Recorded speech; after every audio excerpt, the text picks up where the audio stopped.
जय जगन्नाथ बंधुगण आपण मानक स्वागत मोर ही चैनल को। बंधु माने होली खूब शीघ्र आसवा जाऊँगी तेबे आपण माने होली आसवा पूर्वर चुपचाप घर को नहीं आसतु। यही गोटे जिनिस आपणकर जन्म जन्मांतर दारिद्रता दूर होइजिब। आमर वास्तुशास्त्र रे एपरी अनेक शुभ जिनिस गुड़िक संपर्क में वर्णना करा जाए जे जो जिनिस गुड़ी को आपण होली पूर्वर आपण निजर घर को नहीं आसवा द्वारा आपण घरर उन्नति होता है। तेणु जदि आपण होली पूर्वर निजर गृह को आपण यही गोटे जिनिस नहीं आसुछंती तो निश्चिंत रूप से आपणकर सोई रही भाग्य जाग्रत होइजिब। आपणकर भाग्य मध्य चमकी उठिबाको लागिब। एहा सहित आपणकर अर्थजनित जहाँ भी किसी समस्या गुड़िक रही ताहा सबुकिछि आपणकर दूर होइजिब।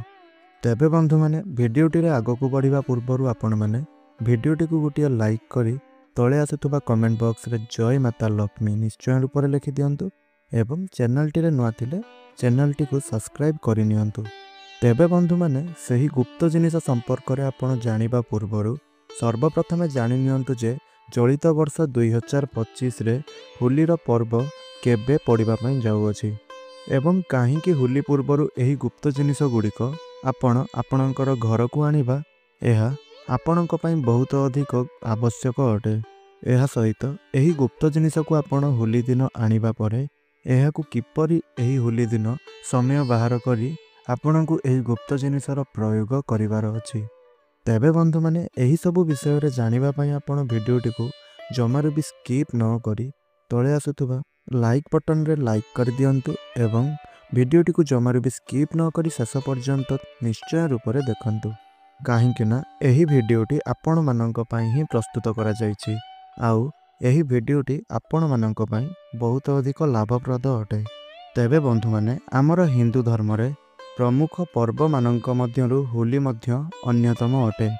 जेउ पर्व को आमे ओडिया मास हिसाब रे फाल्गुन मासरे आमे पालित करिथाउ। शास्त्र रे एहाकु एकता एवं अधर्म उपरे धर्मर जय भावरे एही पर्व को पालन करा जाइथाए।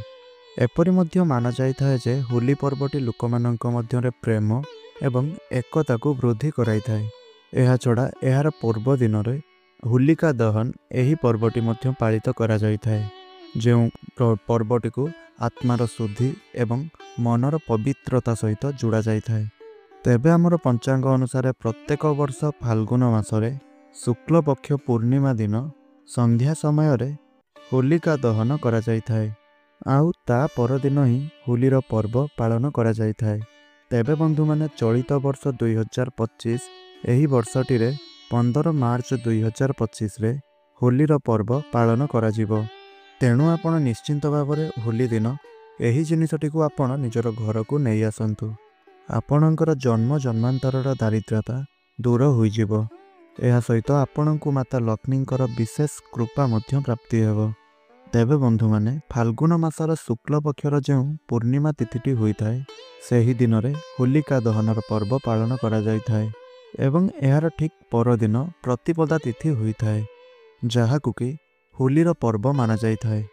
तेबे बंधु माने चलित वर्ष 15 मार्च को होलीर पर्व पालन करा जिवो एवं एही होलिका दहनर पर्व को आध्यात्मिक दृष्टि बहुत महत्वपूर्ण बोली माना जाइथाए। तेबे बंधु माने होलिका दहन दिन नकारात्मक शक्ति गुड़िकर प्रभाव बहुत अधिक मात्रा रे रही थाए।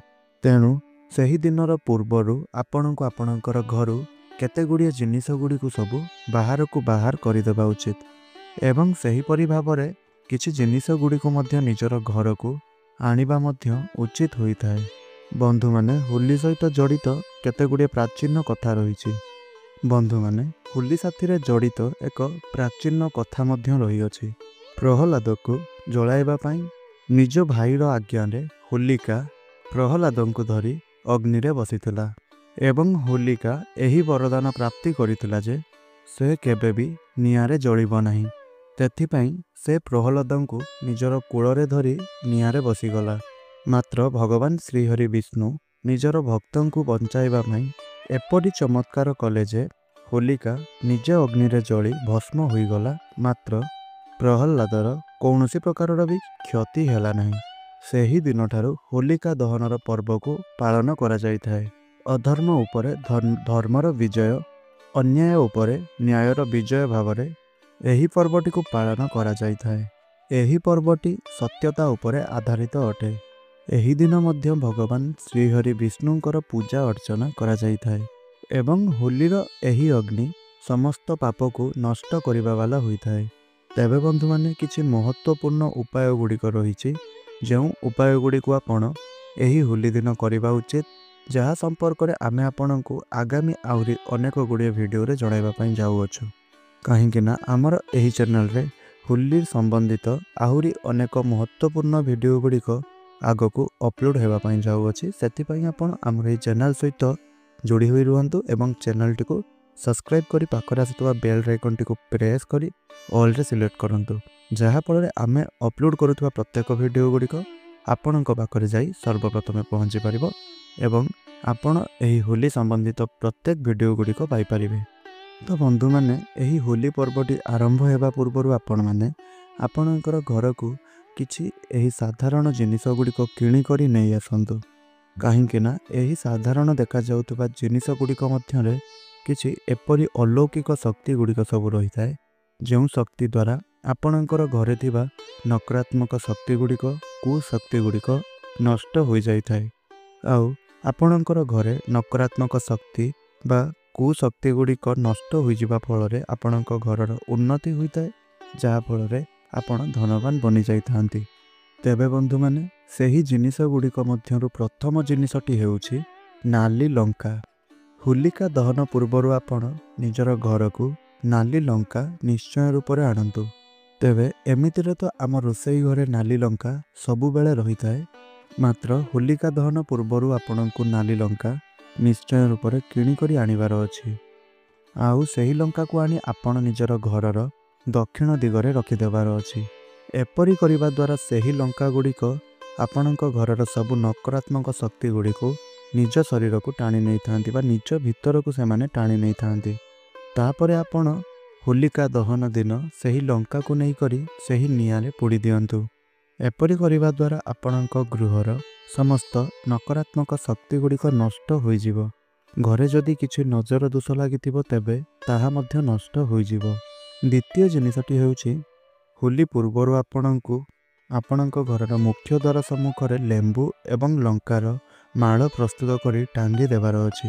ଏପରି କରିବା ଦ୍ୱାରା ଆପଣଙ୍କ ଗୃହରେ ଲାଗିଥିବା ସମସ୍ତ ନଜର ଦୋଷ ଗୁଡ଼ିକ କଟି ଯାଇଥାଏ। ସମସ୍ତ ପ୍ରକାରର ନକାରାତ୍ମକ ଶକ୍ତି ଗୁଡ଼ିକ ମଧ୍ୟ ଘରୁ ଦୂର ହୋଇଯାଇଥାଏ।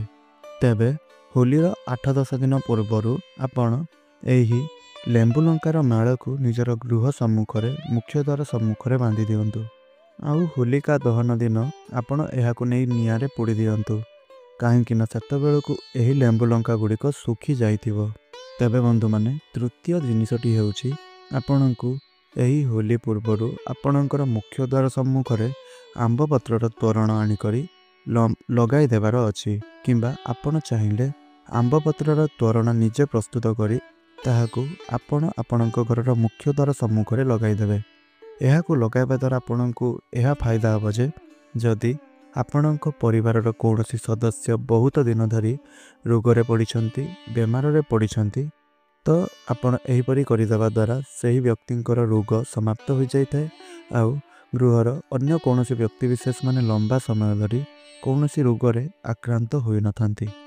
ଆଉ ଏହାଦ୍ୱାରା ମଧ୍ୟ ମାତା ଲକ୍ଷ୍ମୀ ପ୍ରସନ୍ନ ହୋଇଥାନ୍ତି ଆଉ ଆପଣଙ୍କ ଗୃହକୁ ମଧ୍ୟ ସେ ପ୍ରବେଶ କରିଥାନ୍ତି, ଯାହାଫଳରେ ଆପଣଙ୍କର ଧନ ବୃଦ୍ଧି ପାଇବାରେ ଲାଗିଥାଏ।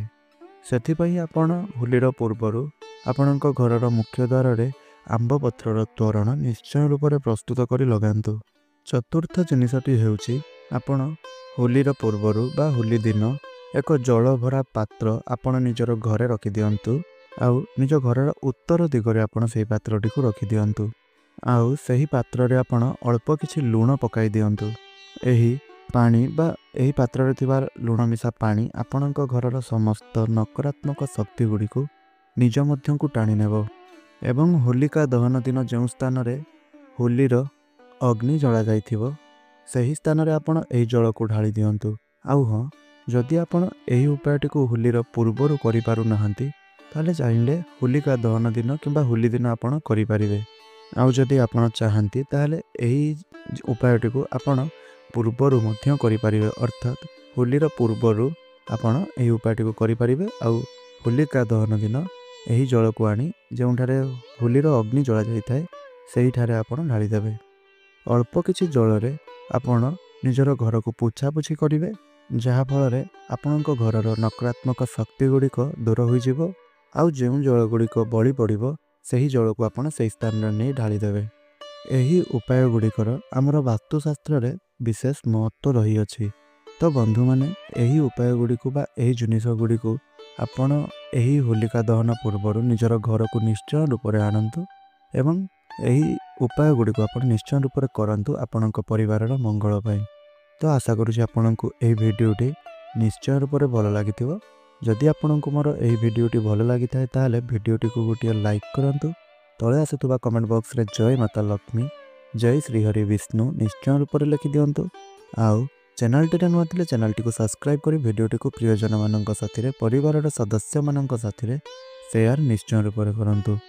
ତ ବନ୍ଧୁମାନେ, ଆପଣଙ୍କର ଦିନଟି ଶୁଭମୟ ରହୁ, ଏହା ହିଁ ମୋର ପ୍ରଭୁ ଶ୍ରୀ ଜଗନ୍ନାଥଙ୍କ ନିକଟରେ ପ୍ରାର୍ଥନା। ତ ଆଜିର ଏହି ଭିଡ଼ିଓଟିକୁ ମୁଁ ଏଇଠି ରଖୁଛି। ପୁଣି କଥା ହେବା ଆଉ ଏକ ନୂତନ ଭିଡ଼ିଓ ମାଧ୍ୟମରେ। ରହୁଛି। ଧନ୍ୟବାଦ। ଜୟ ଜଗନ୍ନାଥ।